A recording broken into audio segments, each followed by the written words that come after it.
Nesta quinta-feira, o presidente Lula reuniu ministros e outros representantes do governo para discutir a reforma da dívida dos estados.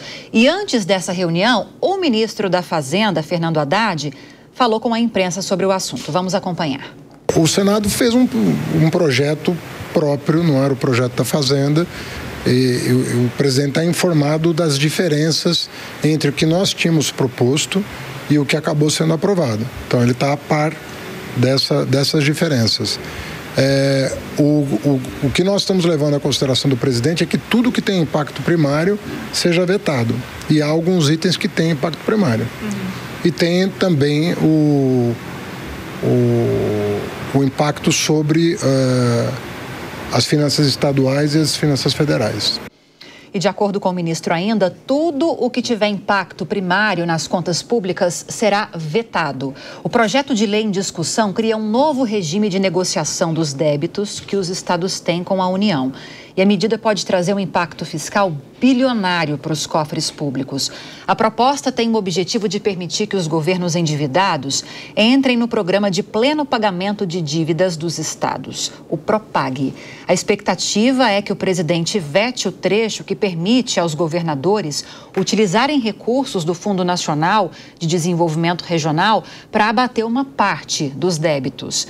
Falando ainda dessa relação do governo com os estados, do endividamento desses estados, um levantamento da Folha de São Paulo, com dados do Banco Central, indica que o governo federal liberou mais de 50 bilhões de reais em novos empréstimos a estados e municípios só no ano passado.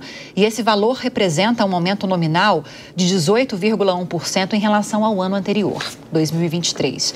Especialistas temem que os empréstimos virem uma bomba relógio e levem a uma flexibilização semelhante à do governo Dilma entre 2012 e 2014, medida considerada o embrião de uma crise que atingiu o país nos anos posteriores. E aí eu devolvo para você a discussão, Fábio. A gente trouxe um pouquinho de fatos que movimentaram a semana para questionar aqui para vocês se até a relação também do governo, do presidente com os estados, com os governadores dos estados, também pode impactar, facilitar ou dificultar essa governabilidade? Ou não tem nada a ver uma coisa com a outra? São temas diferentes. Assim, a questão da dívida, o Senado é a casa da federação. Então, é muito natural que os senadores fiquem mais sensíveis às demandas dos governadores. Isso é histórico, né? Até pelo nosso sistema político, né? É uma eleição majoritária a eleição para o Senado. A relação com os governadores e com os estados, ela já nasceu muito contaminada. Você tem metade, se for pegar os estados todos, do centro para o sul do país, são governados por políticos de oposição, que a maior parte deles tem ambições eleitorais, inclusive. Então, nós vimos em vários episódios recentes, no caso da segurança pública, os governadores do Nordeste se insurgindo contra a manifestação dos governadores do Centro-Sul. Então, existe como tem na polarização política, tem também uma polarização entre os governadores que são do reduto da base social do PT, da esquerda, do presidente Lula, que sempre fazem ali um contraponto aos governadores do Centro-Sul, Sudeste, e eu não vejo ambiente político para melhora nessa relação política. Agora, nas questões que envolvem contas públicas, muitas vezes se encontram entendimentos. Os governadores têm adotado, inclusive, condutas ali um pouco rompendo até com as suas bases ideológicas para fazer gestos em relação à União, quando o governador Zema, por exemplo, no caso da renegociação da dívida do Estado, ele fez várias concessões, né? Não políticas, mas administrativas, porque é fundamental para que ele consiga governar que se equacione, que dê um equilíbrio para as contas do Estado.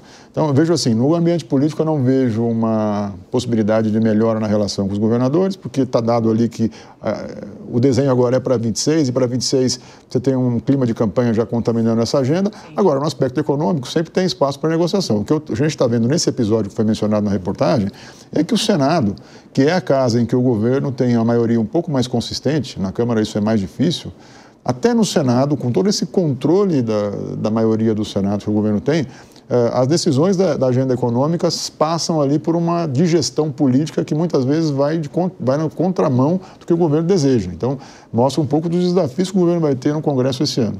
E até puxando o gancho, Luana, que o Fábio trouxe sobre a oposição de governadores ao governo federal, principalmente aí nas regiões centro e sul do Brasil, ou de centro a sul do Brasil, a gente não tem como pular a pauta segurança pública. Você mesma destacou agora há pouco que vai ser um dos temas principais das eleições do ano que vem. E aí, nessa área da segurança pública, essa oposição de governadores dessas regiões ao governo federal tem ficado cada vez mais clara e latente. A gente pode citar aqui, e já entrando na agenda legislativa prevista para 2025, a PEC da Segurança Pública, que pode ser que comece a tramitar em 2025, há uma forte resistência de governadores de oposição. Temos o próprio decreto que foi publicado recentemente para regular as forças policiais, também gerou muita reação de governadores aqui na Jovem Pan. Quase todas as manhãs a gente recebe um governador para entrevista criticando a composição desse decreto. Enfim, queria que você falasse um pouquinho sobre isso para a gente, como isso pode impactar a agenda do governo federal nacionalmente. Perfeito, Lívia. Essa, sem dúvida, vai ser a pauta da eleição de 2026, como a gente falou aqui. É um tema extremamente sensível, em que todos os estados estão sofrendo hoje, tentando buscar ali uma forma de equacionar, mas a tendência, né, natural, num momento de tensão como esse, onde se aproxima muito a eleição presidencial, é de os governos tentarem resolver, já que já tem a prerrogativa de responsabilidade, né, dos estados. Legalmente, os estados, eles são responsáveis e têm independência nas suas políticas de segurança. Daí a nossa grande dificuldade, né, de criar essa integração, e a própria proposta do ministro e do governo Lula de se constitucionalizar essa integração. A proposta recebeu muita crítica. Por quê? Porque essa integração, ela já tem uma lei ordinária que desde 2018, 2019, se eu não me engano, ela foi prevista. Então, na prática, essas ações de integração de operações, né, envolvendo todos os grupos ali, tanto federal, né, de organismos federais quanto estaduais, para operações grandes, operações estratégicas, já pode acontecer em muitos estados. Quando acontece, tende a se gerar muitos resultados. Você fala do SUSP, né? Isso, do SUSP. 2018. 2018, né? Que foi na época do ministro Jungmann.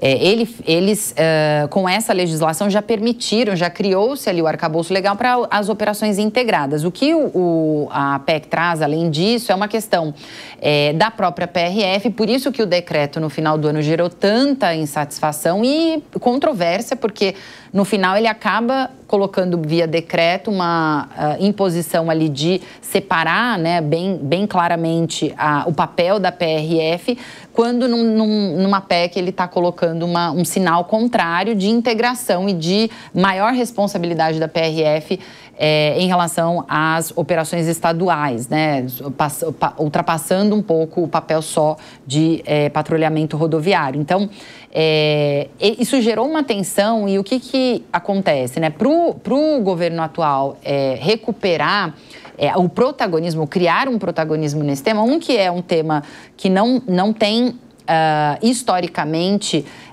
uma afeição ou resultados que gerem, né, uma popularidade ligada aos governos de esquerda. É um tema muito complexo de se trabalhar para esse grupo, quando os governos de direita, até por conta dos últimos anos, onde o governo de Jair Bolsonaro, que inclusive foi eleito num ano em que segurança pública era também um tema muito crítico na sociedade, e ele foi, né, o expoente ali, a figura que conseguiu personificar numa parte da população insatisfeita com esse tema. Segurança pública e corrupção, né? E corrupção. Então, tinha ali, né, um respaldo temático e uma figura que era uma novidade, usando redes sociais, e também conseguiu personificar, né, absorver esse tema.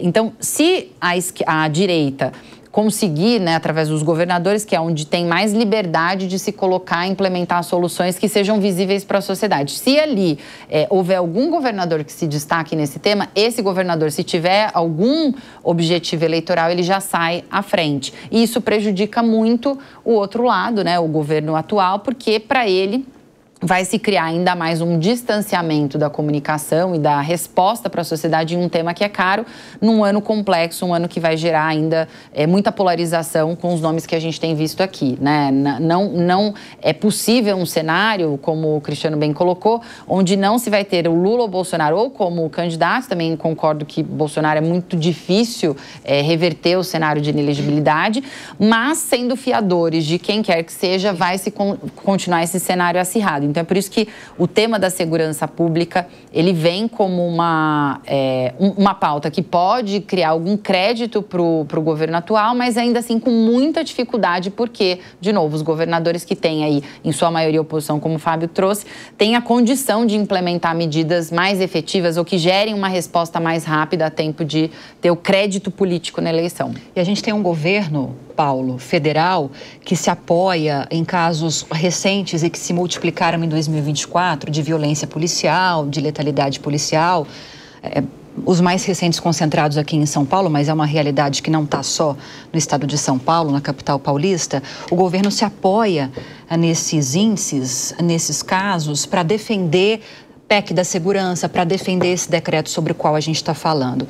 E a gente tem governadores críticos que dizem que não concordam com o fato de que é preciso seguir exigências do governo federal, sendo que tem a prerrogativa de se estabelecer essas ações na área de segurança pública e ainda serem obrigados a fazer o cumprimento dessas medidas para que recebam recursos federais, senão não recebem. Então, são tantos os argumentos que você acredita que vão continuar latentes em 2026, vão ser temas que vão ser digeridos ainda mais em 2026? E o ponto mais importante é que a área de segurança é muito cara aos bolsonaristas, né? Sim. A famosa bancada da bala, né? Enfim, a gente tem uma série de deputados, senadores, vereadores, né, nas cidades que foram eleitos a partir desse discurso, né?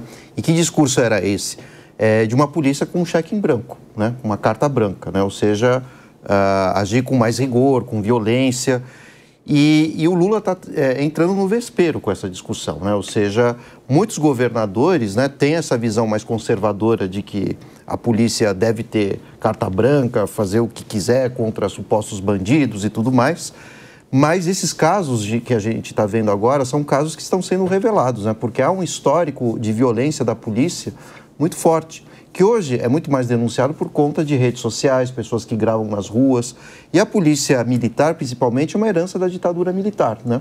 Que foi uma polícia montada, basicamente, com a intenção de controlar aqueles que eram considerados subversivos durante a ditadura, e acabada a ditadura, a estrutura, né, militar e muitas vezes da violência, de uma cultura violenta, né, que há nessas forças, foi transferida principalmente para a população da periferia, a população negra.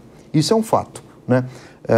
Outro dia voltei do aeroporto com meu filho passando férias e o motorista dizendo, né, que tem filhos negros, etc. E como eles são parados pela polícia cotidianamente, né? Então existe uma cultura muito negativa, né? E essa é uma pauta que a gente precisa ter na sociedade civil, né? Claro que a polícia ela é necessária, né? Mas por outro lado existe, né, uma autorregulamentação no interior dela, né, que não ouve a sociedade civil, né? Então ela escolhe a dedo os seus psicólogos, aquele que vai ser o assessor de imprensa, o chefe da comunicação. Quando há treinamentos, muitas vezes se reduz ou se retira, né, aulas sobre direitos humanos, sobre ética, né, cidadania. Então, muito se fala de intervenção, né, militar sobre a política, né, mas eu diria que é o contrário, né? A política precisa intervir sobre a estrutura militar, que é muito arcaica nesse país, né? E o Lula está tentando entrar exatamente nesse vespeiro. E certamente vai ser um tiro que vai sair pela culatra, porque, de fato, a população brasileira como um todo é muito conservadora, a favor da polícia, né? E isso pode gerar uma falta de popularidade, uma queda da popularidade do governo Lula, mesmo porque a comunicação é muito ruim, como a gente já discutiu, e certamente vai ser utilizado como instrumento de ataque ao Lula nas redes sociais. Principalmente porque a gente tem muita gente que é policial ou ex-policiais que usam redes sociais para angariar seus nomes, por isso que tem tantos deputados, senadores, vereadores que vêm dessa bancada da bala. Concorda que pode ser pior para o governo mexer nessa área ou não? Lívia, eu tenho uma certa dificuldade de acreditar que o tema da segurança é o que vai mobilizar efetivamente o Congresso nesse ano. Eu acho que não é. Mas em 2026? Em 2026, a gente nunca viu a segurança pública ela sendo tratada seriamente nessas campanhas presidenciais. Eu não me recordo quando é que a gente já viu o Banco Central sendo, na campanha que foi lembrada aqui da Marina Silva, a gente já viu a privatização da Eletrobras, que, aliás, foi motivo de que o Alckmin teve menos votos no segundo turno do que, inclusive, no primeiro, porque pegou aquele negócio da Petrobras, né? A gente viu agora a democracia e tal, enfim, né, sendo muito usada pelo Lula e tal na campanha. Agora, a segurança pública, é óbvio que ela é tratada, assim como o pessoal fala do aborto, o pessoal fala de alguns temas, mas o tratamento é sempre tangencial, é muito superficial o tratamento que é dado à questão da segurança pública. Os temas que o Congresso Nacional vai tratar, para mim, ele difere daquilo que vai ser assunto na eleição presidencial. Por exemplo, os parlamentares estão ávidos para resolver o problema das emendas parlamentares. É isso que eles querem resolver, né? Eles querem ver o que a gente está vendo agora. A ausência do Davi Alcolumbre e do Hugo Mota nesse ato teve como pano de fundo o quê? Eles são candidatos à presidência da Câmara e do Senado, não querem perder o apoio da oposição, que defende o projeto de lei da anistia, e eles vão receber pressão para que pautem esse projeto da anistia.